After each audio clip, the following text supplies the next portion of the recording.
느헤미야는 말씀하신 바를 반드시 이루시는 신실하신 하나님이라고 정의할 수 있겠습니다. 느헤미야 이름은 위로하다 이런 뜻을 갖고 있는데요. 우리가 포로존의 역사서인 열왕기 하와 예언서를 같이 대순해서 연결해서 어느 왕 때 이런 예언이 이루어졌는지 살펴봤듯이 우리가 포로 후기의 역사서였던 에스라, 느헤미야, 에스더 또 예언서인 학개, 스가랴, 말라기를 연결해가고 있습니다. 이제 기억이 좀 나시죠? 에스라, 학개, 스가랴를 살폈고 이제 느헤미야를 보도록 하겠습니다. 기록자는 1장 1절을 비롯해서 많은 부분에서 1인칭 단수를 사용하면서 느헤미야임을 말하고 있습니다. 또 예외적으로 3인칭을 사용하는 부분이 있기는 합니다. 12장 46절과 47절은 그러나 이것은 느헤미야가 공직에서 물러난 후에 자신을 동시대 인물들과 함께 열거하면서 지난날 행적을 돌이켜보는 것으로 생각할 수 있기 때문에 느헤미야가 기록자인 것으로 우리는 볼 수가 있습니다. 느헤미야는 왜 이렇게 말이 꼬이죠? 느헤미야는 3차 포로 귀환자를 인솔 했던 사람입니다. 아닥사스다 왕의 술 맡은 관원장입니다. 여러분, 술 맡은 관원장이라는 게 어떤 의미인지를 잘 보십시오. 요셉이 그 감옥에 있을 때 왕의 떡 맡은 관원장과 술 맡은 관원장이 왔죠. 그만큼 그 사람들은 어떤 위치에 있는 사람들입니까? 왕과 측근이고 왕을 늘 언제라도 시해할 수 있었기 때문에 믿을 만한 사람이 음식을 담당하고 그 다음에 술 같은 것들을 담당하게 되는데, 특별히 우리 조선시대에도 그렇지 않습니까? 왕이 뭐 음식을 먹기 전에 은수저라든가 뭐 이런 걸로 직접 먹지 않고 기미상궁이라고 해서 먼저 먹고 죽나 안 죽나 그거 보지 않습니까? 그만큼 느헤미야 아닥사스다 왕이 술 맡은 관원장이라고 하는 것은 그냥 최측근에서 이렇게 음식을 제공해야 되는 사람인데, 특별히 술 맡은 관원장은 그냥 음식만이 아니라 왕에게 어떤 조언이라든가 이야기를 같이 할 수 있는 참모급에 해당되는 정말 믿을 만한 사람이라는 겁니다. 그리고 왕의 허락을 받아서 총독의 자격으로 예루살렘 성벽을 재건하게 한 사람이 느헤미야입니다. 3차 포로 귀환으로 인솔하여서 귀환하여서 예루살렘 성벽을 재건하고 백성들의 사회적 개혁을 실행한 사람이었습니다. 자, 기록 연대를 보시게 된다면 기원전 444년부터 425년, 444년까지는 에스라에 대한 이야기가 결론이 되어지고 이어서 느헤미야가 같이 붙어있기 때문에 444년부터 425년 정도까지 보게 되는데, 느헤미야는 아닥사스다 왕 20년의 왕의 허락으로 3차 포로 귀환자들과 예루살렘으로 귀환하게 되어집니다. 그리고 잠깐 433년에 다시 페르시아에 갔다가 32년에 2차로 귀환하게 되는 일들이 있어지게 됩니다. 특별히 그는 방해자들의 해방에도 불구하고 예루살렘 성벽을 재건하고 12년 동안 유다 총독으로 일하게 됩니다. 그리고서 아까 지금 말씀드린 것처럼 잠시 페르시아에 돌아갔다가 아닥사스다 32년에 두 번째 귀환을 하게 됩니다. 그래서 432년까지 오게 되어집니다. 기록 목적 우리 한번 같이 보도록 하겠습니다. 3차 귀환과 무너진 예루살렘 성벽의 재건과 백성들의 신앙 개혁을 위해서 쓰여졌다. 그런데 그 성벽 재건은 쉽게 되어지는 것이 아니라 어려운 방해 속에서도 한 손에는 병기를 잡고 한 손으로는 일을 해서 52일 만에 완성하게 되었다는 겁니다. 백성들의 개혁을 위해서 에스라가 율법을 낭독한 후에 하나님 앞에 언약 임몽식을 거행하는 이야기도 되어져 있고요. 또 백성들의 거주지를 선정해서 예루살렘의 그 성 안에 거주하는 사람들을 더 두게 되어지고 유다 사람과 결혼한 이방 여인을 떠나보내는, 특히 제사장과 레위인들, 결혼했던 사람들의 이방인들을 떠나보내게 하는 일들도 있었습니다. 자, 느헤미야는 13장까지 되어져 있습니다. 왜? 성벽 재건의 열쇠는 하나님의 신실하심입니다. 성벽을 지으려면 성벽 재건 열쇠 13장이라는 겁니다. 자, 말씀하신 바를 반드시 이루시는 신실하신 하나님. 자, 느헤미야 13장은 크게 두 기둥으로 볼 수 있는데 1장부터 7장까지는 3차 귀환과 성벽 재건에 대한 이야기를 하고, 그 다음에 8장부터 13장까지는 다시 시작되는 언약 공동체에 대한 이야기를 하고 있습니다. 자, 크게 보기 위해서 먼저 1장, 2장 돌아옵니다. 자, 따라해보세요. 1장, 2장 돌아옵니다.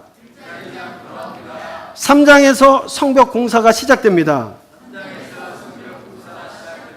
자, 성벽 공사가 시작됐는데 방해가 들어오는데 외적인 방해와 내적인 방해가 있을 수 있는 위협이 있었다라는 겁니다. 4장에는 외적 위협.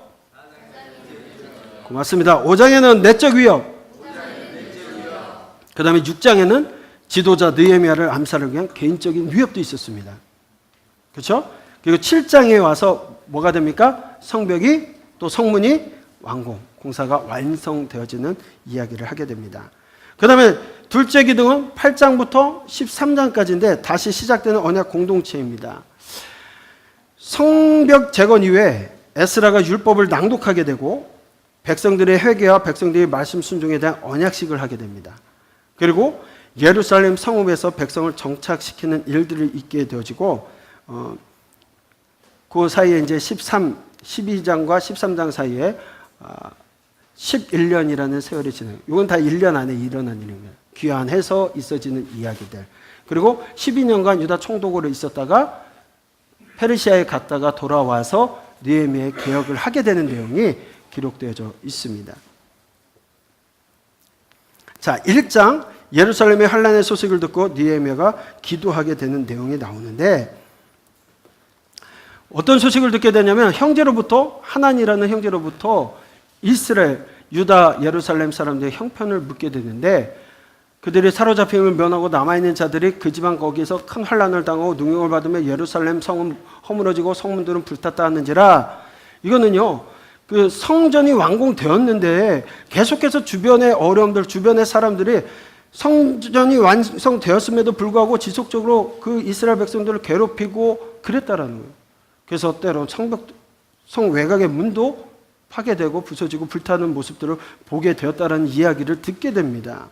그랬더니 내가 이 말을 듣고 앉아서 울고 수일 동안 슬퍼하며 하늘의 하나님 앞에 금식하며 기도하여 하늘의 하나님 여호와여 크고 두려우신 하나님이여 주를 사랑하고 주의 계명을 지키는 자에게 언약을 지키시며 긍휼을 베푸시는 주여 간구하나이다. 이제 종이 주의 종들인 이스라엘 자손을 위하여 주야로 기도하오며 우리 이스라엘 자손이 주께 범죄한 자들을 자복하오니 주는 귀를 기울이시며 눈을 여시사 종의 기도를 들으시옵소서 이렇게 기도하고 있는데 주여 거원이 귀를 기울이사 주의 종의 기도와 주의 이름을 경외하기를 기뻐하는 주의 증을 들으시고 오늘 종이 형통하여 이 사람 앞에 은혜를 있게 하옵소서 하였나니 그때에 내가 왕의 술관원이 되었느니라 라고 되어져 있습니다.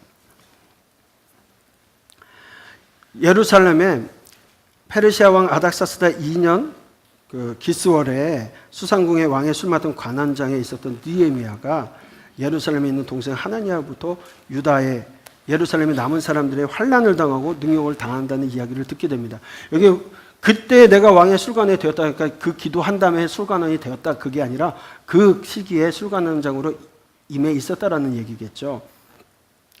자, 예루살렘의 참다운 소식을 듣고 느헤미야는 애타는 마음에 수일 동안 앉아서 울고 슬퍼하며 하나님 앞에 기도하게 되어지는데 그럼에도 불구하고 느헤미야는 이 백성들이 하나님께서 큰 권능과 강한 손으로 구속하신 주의 종들이요 주의 백성임을 기억해달라고 기도하고 또 하나님 앞에 가고 싶은 마음이 있는데 이게 자기 마음대로 갈 수 있는 게 아니에요. 왜? 왕의 허락이 있어야 되고 왕의 허락은 특별히 술 맡은 관원장이라는 건 왕의 측근에서 왕이 절대 내줄 수 없는 사람이거든요.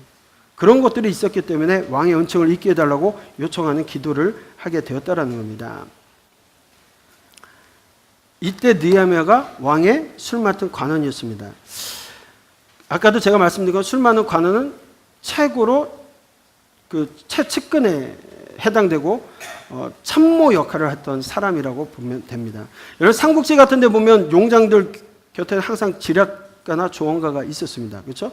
유부에게는 제갈공명이 있었고 조조에게는 사마이가 있었던 것처럼 아닥사스다 왕에게는 누가 있었다라는 겁니까?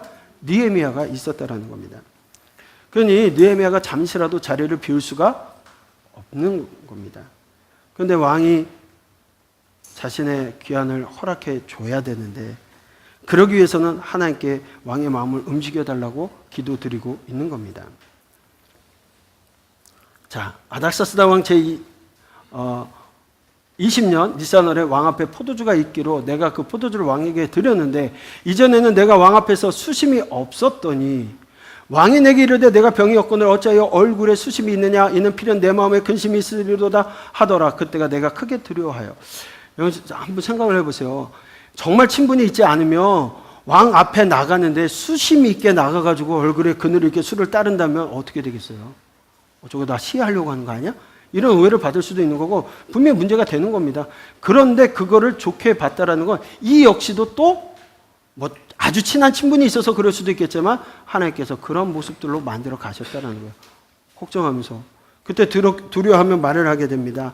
왕께 대답하되 왕은 망세스러워하옵소서. 내 조상의 묘실이 있는 성읍이 이제까지 황폐하고 성문이 불탔사오니 내가 어찌 얼굴에 수심이 없사오리까 하니 왕이 내게 이르되 그러면 내가 무엇을 원하느냐 하기로 내가 하늘에 하나님께 묵도하고 바로 대답하는 것이 아니라 하나님께 여쭤보고 하나님께 열어달라는 기도를 하게 되는 거죠.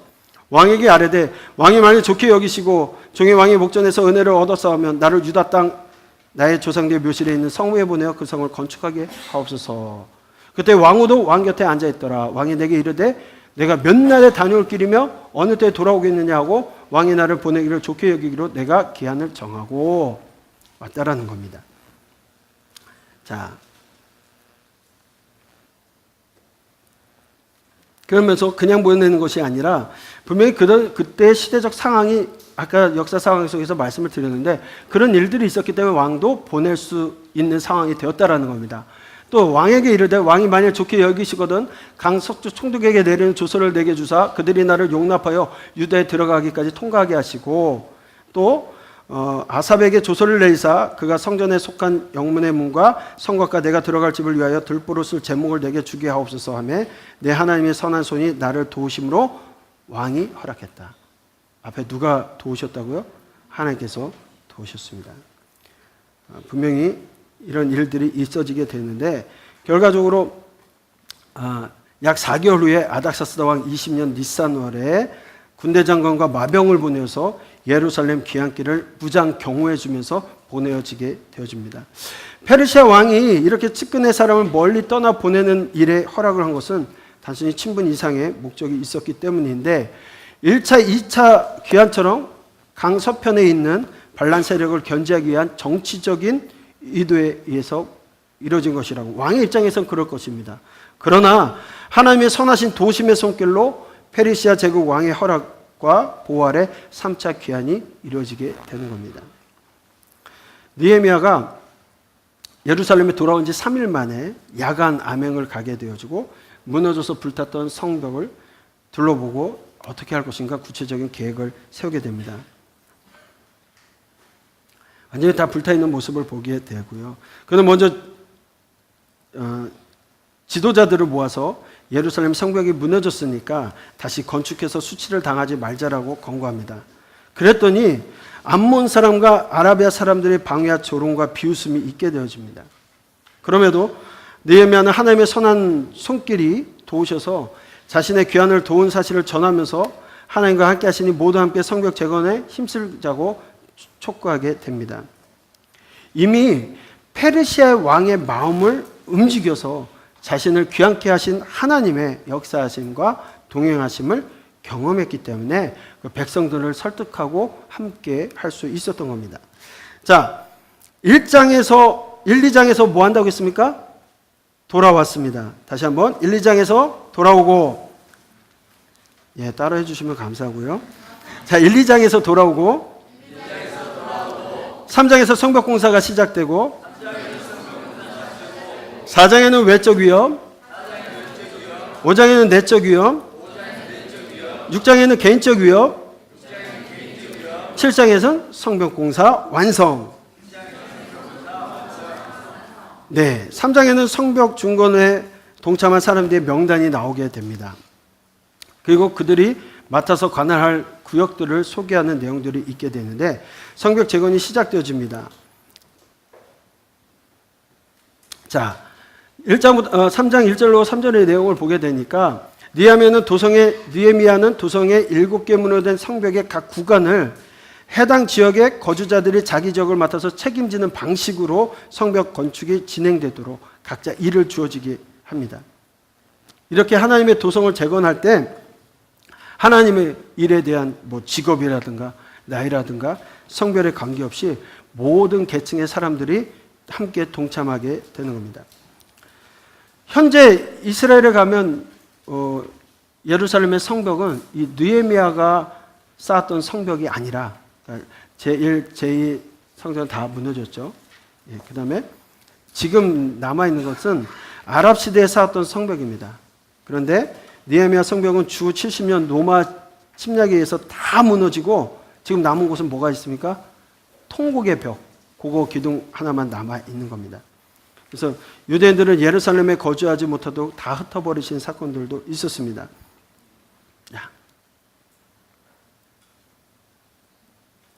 그런데 4장에는 외부에 뭐가 있었다고 했습니까? 네, 방해가 있었다고 했습니다. 본격적으로 성벽에 대한 재건이 또 시작되어지니까 방해하는 사람들이 나타나게 되는데 성벽이 재건된다는 소식을 들은 산발락, 사마리아의 총독이었던 산발락과 암몬 사람 도비아가 2장 19절에서는 성벽 건축이 불가능한 일을 한다라고 비웃고 조롱하다가 이제는 본격적으로 얘기를 하는데 무슨 얘기를 하냐면 다음 꾀까기를 예루살렘에 가서 치고 그것을 요란하게 하자라고 이야기합니다. 합세해가지고는 이 성전 재건을 숲으로 돌아갈게 할 것이라고 얘기하는 겁니다. 여우가 오르기만 해도 무너져 내릴 것이라고 조롱하더니 이제는 더 나아가서 예루살렘을 아예 침공하는 수가 있다라고 위협하면서 본격적인 방해 공작을 펴게 됩니다. 그러니까 느헤미야가 어떻게 합니까? 우리가 우리 하나님께 기도하며 그들로 말미암아 파수꾼을 두어 주야로 방비하는데 내가 성벽 뒤에 낮고 넓은 곳에 백성이 그들의 종족을 따라 칼과 창과 활을 가지고 서 있게 하고 그러니까 보호를 하면서 하게 하고 또 돌아본 후에는 일어나서 귀족들과 민장들과 남은 백성들에게 말하기를 너희는 그들을 두려워하지 말고 지극히 크시고 두려우신 주를 기억하고 너희 형제와 자녀와 아내와 집을 위하여 싸우라 하였느니라. 그래서 어떻게 합니까? 절반은 일하고 절반은 갑옷을 입고 창과 방패 활을 가지고 민장은 유다 온 족속의 뒤에 있었으며 한 손에는 뭘 잡고요? 한 손에는 복음을, 한 손에는 사랑을 안고 가는 것이 아니라 그들은 한 손에는 일을 하면서 한 손에는 병기를 잡고 일을 하는 겁니다. 전쟁에 나면 바로 싸울 수 있게끔. 건축하는 자가 각각 허리에 칼을 차고 건축하며 나팔 부는 자는 곁에 서서 위험 신호를 알리는 그런 일들을 해나가면서 건축하게 되어집니다. 그런데 그나마 지금까지 외적인 세력의 방해 공작은 그나마 잘 이렇게 전투할 준비를 하면서 해갔는데 이 이스라엘 내부에 심각한 문제가 발생하게 되었습니다.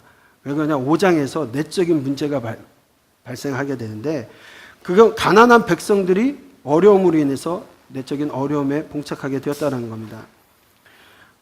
성벽 공사에 동참한 가난한 백성들의 내부적 문제는 뭐냐면 바로 흉년으로 인한 식량난이었습니다. 경제적인 어려움으로 인해서 전답을 담보로 돈을 빌린 것에 심한 이자를 내고 가중한 세금 부담이 위협이 있었기 때문에 엎친 데 덮친 격으로 계속적으로 힘든 상황이 있었다는 겁니다. 그런데 그 가장 근본적인 문제가 각 지역의 관리들과 유지들이 고리대금업을 하고 있었다는 겁니다. 오히려 동족들을 착취하고 심지어 노예로 매매까지 하는 그 사실을 알고서는 분노하여서 그 잘못에 대해서 꾸짖고 회개를 촉구하게 되는 내용입니다. 내가 백성의 부르짖음과 이런 말을 듣고 크게 노하였으나 깊이 생각하고 귀족들과 민장을 꾸짖어 그들에게 이르기를 너희가 각기 형제에게 높은 이자를 취하는도다 하고 대회를 열고 그들을 쳐서 그들에게 이르기를 우리는 이방인의 손에 팔린 우리 형제 유다 사람들을 우리 힘으로 다하여 도로 찾아왔거늘 너희가 형제들을 팔고 있다라고. 이미 이방인들에게 팔렸던 우리가 돌아왔는데 다시 너희들이 팔고 있다라는 얘기를 합니다. 그때는 사람들이 잠잠해져요. 또 이르기를 너희의 소행이 옳지 못하도다. 우리의 대적 이방 사람의 비방을 생각하고 우리 하나님을 경외하는 가운데 행할 것이 아니냐. 지금 너희들의 모습을 보고 이방인들이 비웃지 않냐. 하나님의 영광을 위해서 하는 것이 오히려 비방이 되어질 수 있다는 겁니다. 그래서 나는 내 형제와 종자들도 역시 돈과 양식을 백성에게 구워 주었지만 이자 받지 않는다는 거예요. 그러니까 너희들도 그렇게 하라는 겁니다. 그랬더니 그들이 당신의 말씀대로 행하여 돌려보내고 그들에게 아무것도 요구하지 아니하리라 하기로 내가 제사장들을 불러 그들에게 말대로 행하겠다라고 맹세하게 하고, 이렇게 해서 그들에게 이행하도록 했다라는 겁니다. 자, 6장에서는 느헤미야를 죽이려는 음모와 성벽 재건이 완성되는 이야기가 나오는데, 성벽 재건 완성을 향한 마지막 방해가 나옵니다. 자, 4장에서 무슨 얘기가 나왔습니까? 다 까먹으셨죠? 네? 1, 2장에서 돌아오고 3장에서 성벽 공사가 시작되고 4장에서는 외적인 위협이 있었고 5장에서는 내적인 위협이 있었고 지금 내적 위협까지 했습니다. 6장에서는 개인적인 위협 있어지죠. 그 얘기를 지금 하고 있는 겁니다. 7장에서는 자, 6장에 보게 되니까 느헤미야가 왕이 되어 모반하려는 내용이 왕에게 전달되었으니 왕에게 가자라는 내용으로 이 얘기를 합니다. 느헤미야를 해코지 하기 위한 일이었는데 이에 개의치 않고 오히려 하나님 앞에 내 손을 힘있게 해달라고 기도하면서 이겨내었습니다. 그런데 이 일 후에 다시 산발랏은 스바야라는 거짓 선지자에게 뇌물을 주고서는 거짓 예언하기를 느헤미야가 생명이 위태로우니 제사장만이 들어갈 수 있는 성소로 도피하라고 유인했습니다.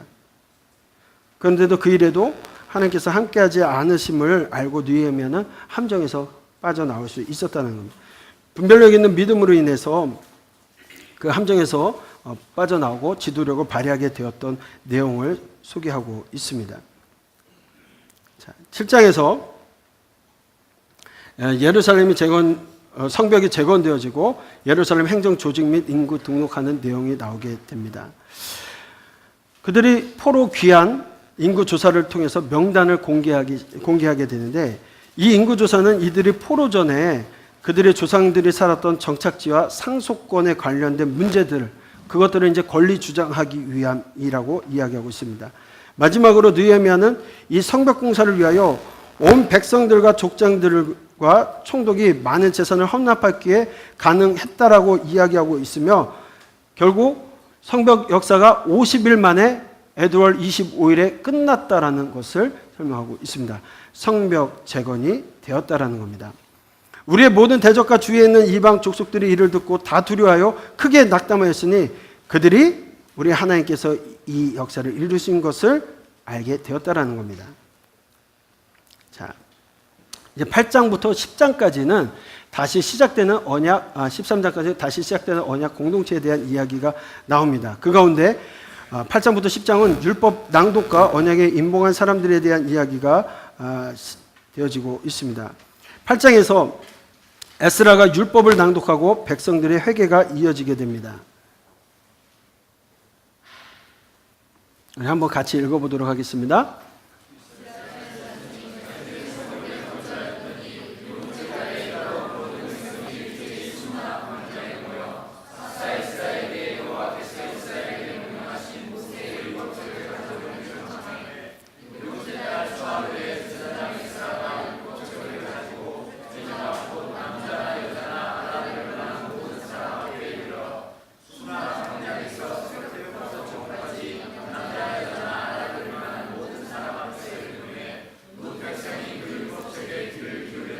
자, 율법을 낭독하게 되었다고 이야기하고 있습니다. 그랬더니 백성들이 어떤 일들이 되어지냐면 에스라가 위대하신 하나님 여호와를 송축하며 모든 백성이 손을 들고 아멘 아멘 응답하고 몸을 굽혀 얼굴을 땅에 대고 여호와께 경배하는 일들이 생겼고 예수아와 바니아와 세라와 야민과 악국과 사부대와 호디아와 마세야와 그리다야와 아사랴와 요사박과 하난과 블라야와 레이 사람들은 백성이 제자리에 서 있는 동안 그들에게 율법을 깨닫게 하였는데 하나님의 율법책을 낭독하고 그 뜻을 해석하여 백성들에게 그 낭독한 것을 다 깨닫게 하니까 백성들이 그 소리를 듣고 어떤 일이 일어납니까?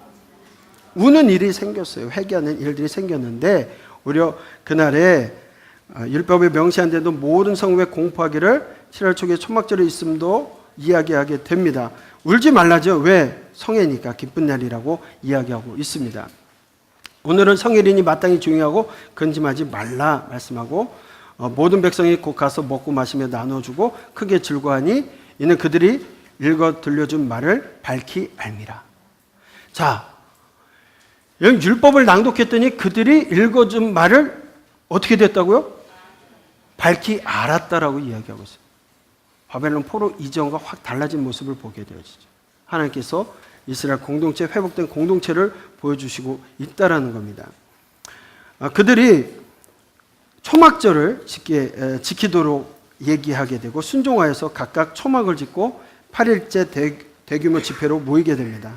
그래서 첫날부터 마지막 날까지 매일 여호와의 율법이 읽혀지고 마지막 날 성회로 열려졌다라는 거. 자, 9장에서는 초막절 마지막 날 성회에서 백성들의 회개와 레인들의 회개가 이어지고 있습니다. 어떻게 됐냐? 이날에 낮 4분의 1은 그 제자리에 서서 그들이 하나님 여호와의 율법책을 낭독하고 낮 4분의 1은 죄를 자복하며 그들이 하나님 여호와께 경배하였다. 하나님의 말씀을 읽고 회개하고 그런 일들이 일어나고 있었다라는 겁니다. 이 레위 사람들의 기도문에는 회개 기도를 하게 되는데 기도문에는 하나님의 끝없는 자비와 인내의 대조에서 이스라엘의 실패한 역사를 회개하고 있습니다. 그 얘기가 이겁니다. 오직 주는 여호와시라. 하늘과 하늘의 하늘과 이럴성신과 땅과 땅 위의 만물과 바다와 그 가운데 모든 것을 지으시고 다 보존하시오니 모든 천군이 주께 경배하나이다. 주는 하나님 여호와시라. 옛적에 아브라함을 택하시고 갈대아울에서 인도하여 내시고 아브라함이라는 이름으로 주시고 과거에 있었던 그 조상들로부터 있었던 오직 여호와는 오직 유일하신 하나님이시며 우주 만물을 지으신 창조주시며 조상 아브라함과 언약을 맺으신 분, 또 출애굽과 그들을 시내산으로 인도하시고 이스라엘 언약을 맺으신 분임을 고백하고 있습니다. 백성들은 끈질긴 반역의 역사 속에서도 그 언약을 성실하게 지키시고 계신 하나님에 대한 이야기를 하고 있는 겁니다. 그리고 그 하나님께서 그들을 인도하사 가나안 거민들을 내쫓으시고 약속의 땅을 주시고 그렇게 살게 하셨는데도 불구하고 백성들은 약속의 땅에서조차 하나님을 저버리고 살게 되었음을 보여줍니다. 또 사사를 보내시고 왕과 선지자를 세우셨음에도 불구하고 결국 죄로 말미암아 심판받게 되어지고 포로로 끌려가게 하나님의 긍휼로 아주 진멸하지 아니하시고 버리지 아니하셔서 오늘까지 이르게 되었다라고 그 베푸심에 대하여 감사하는 기도를 드리게 됩니다.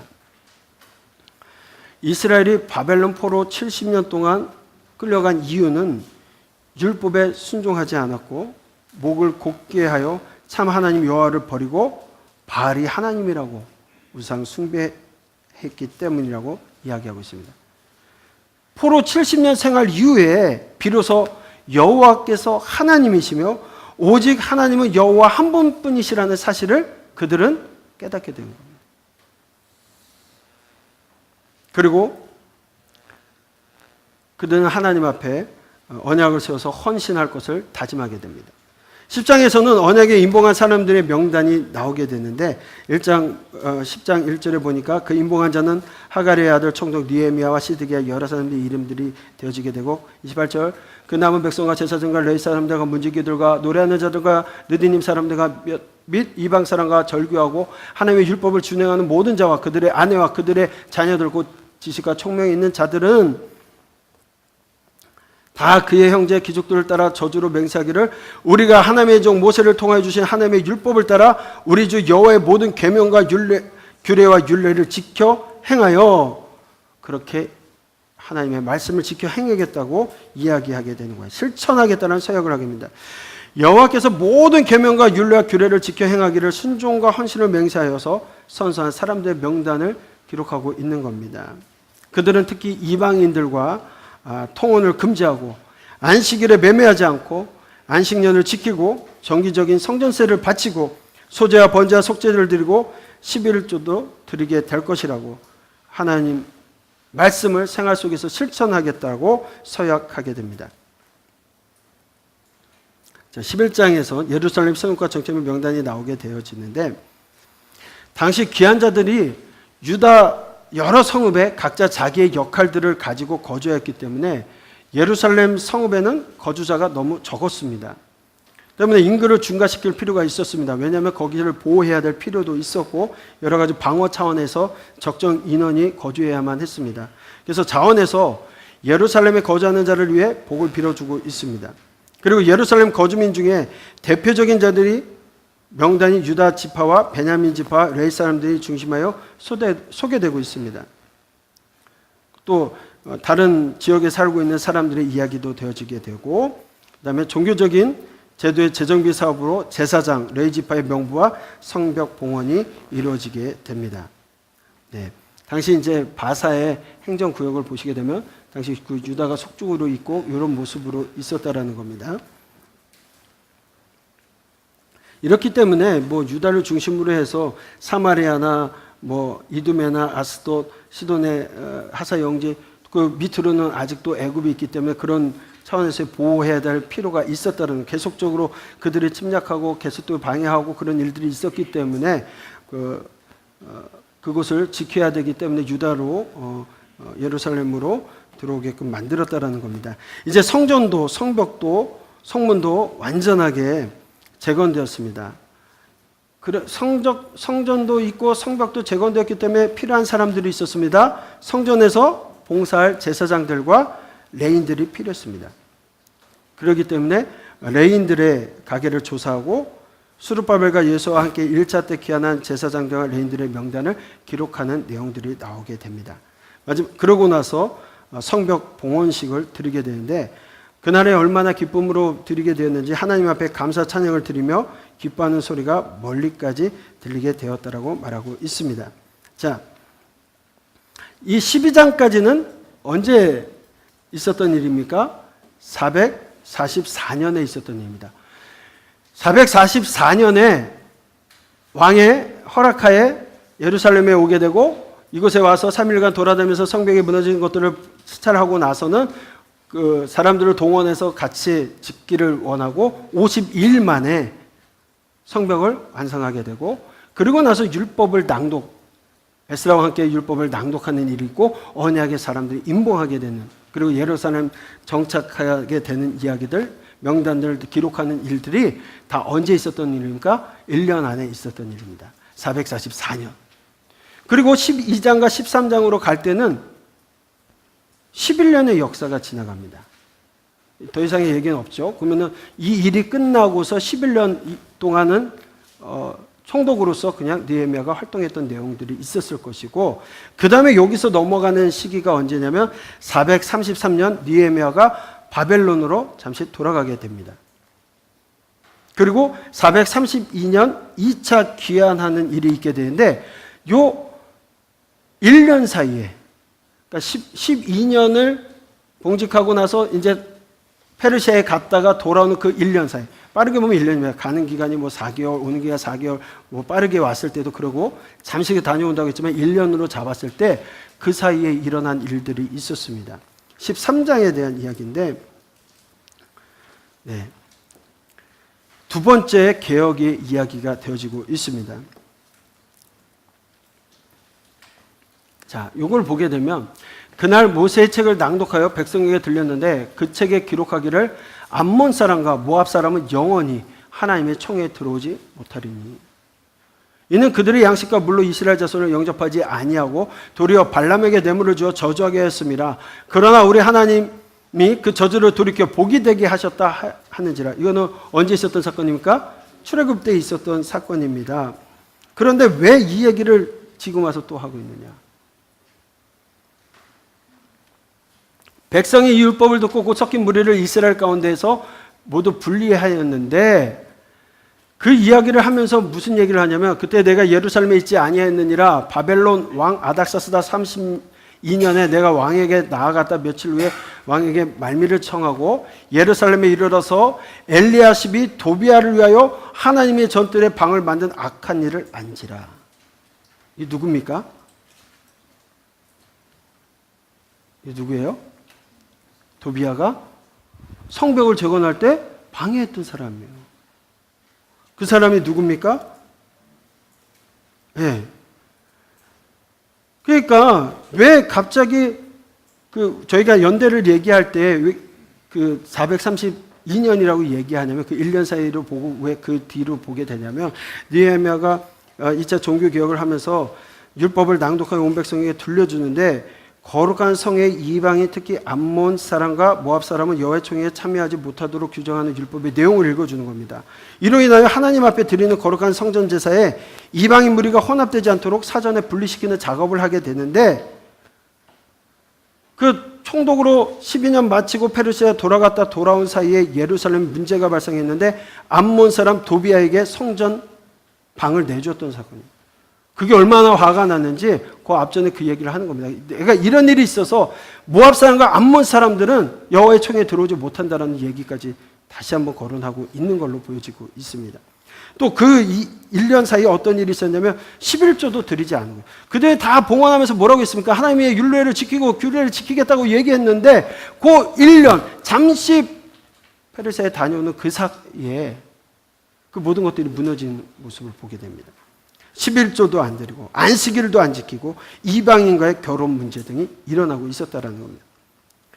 예루살렘에 일어났던 첫 번째 문제가 대제사장 엘리야십이 그 친구 암몬 사람 도비아에게 성전의 방을 내준 일, 그리고 이 도비아가 유대인 스가냐의 딸과 결혼한 문제였습니다. 두 번째 문제는 백성들이 모세 율법에 명한 대로 11조를 온전히 드리지 않고 있었다는 겁니다. 자, 11조를 드리지 않으면 무슨 문제가 생길까요? 예, 제사장, 봉헌하는 레인들이 어떻게 되겠습니까? 그 일을 못하게 되는 겁니다. 다들 자기 먹고 살기 위해서 또 떠나가는 일, 그 1년 사이에 자기의 역할들을 하지 않고 떠나가는 일들이 돼요. 그러면 어떻게 됩니까? 예배가, 제사가 또 무너지게 되어지는 것밖에 되지 않습니다. 예루살렘에서 일어난 세 번째 문제는 안식일을 어기는 문제였습니다. 또 네 번째 문제는 이방인과 결혼한 문제들이었습니다. 이방인과의 통혼 문제는 에스라가 율법을 낭독한 후에 통에 자복했던 문제였습니다. 그렇게 하지 않겠다라고 했는데 그러면서 이방인과 결혼했던 사람들의 명단까지 공개하고 이혼하고 이방 여인과 그 자녀들을 내보내도록 약속했던 문제였습니다. 그런데 느헤미야가 총독이 끝난 시대까지 계속되었던 것인지 잠시 갔다 온 사이에 헤어졌던 여인을 다시 데려온 건지 다른 이방인들과 또 결혼한 건지 그들이 그렇게 살고 있었다라는 겁니다. 그래서 마지막 느헤미야는 제사장과 레위 사람을 반열대로 세워서 각각 직무를 감당하도록 일을 맡겼는데 그들이 개혁을 추진하고 하나님의 백성으로 하나님의 나라로 만들어가야 될 그들이 떠나가 있는 그런 모습들을 통해서 하나님께서 그들에게 복을 주시기로 기도함을 본서로 마치게 되어집니다. 자, 느헤미야를 마무리하도록 하겠습니다. 자, 첫째 기둥이 1장부터 7장까지 3차 포로기 위한 성벽 재건에 대한 이야기라고 했습니다. 자, 1, 2장에 돌아오고 3장에 성벽 공사가 시작되어지고 4장에 외적 위협이 있었고 5장에 내적 위협이 있었고 6장에 개인적인 위협이 있었고 7장에 성벽 공사가 완성되었습니다. 둘째 기둥은 8장부터 13장까지 다시 시작되는 언약 공동체인데 성벽 재건 이후에 에스라가 율법을 낭독하고 백성들이 회개하고 백성들의 말씀에 순종하는 언약식까지를 체결했습니다. 그리고 예루살렘 성읍에 백성들을 정착시키는 일들도 있었습니다. 그런데 1년간 페르시아에 다녀오는 사이에 이러한 문제들이 생겼습니다. 11조와 안식일을 준수하지도 아니하고 이방인과 통혼의 사회 종교적 개혁이 실패되었던 모습을 보여지게 되어서 그 일들을 시행하게 되는 것이 느헤미야 이야기입니다. 자, 하나님께서는 말씀하신 바를 반드시 이루시는 신실하신 하나님이심을 우리에게 보여주고 있습니다. 마지막 말라기로 가겠습니다.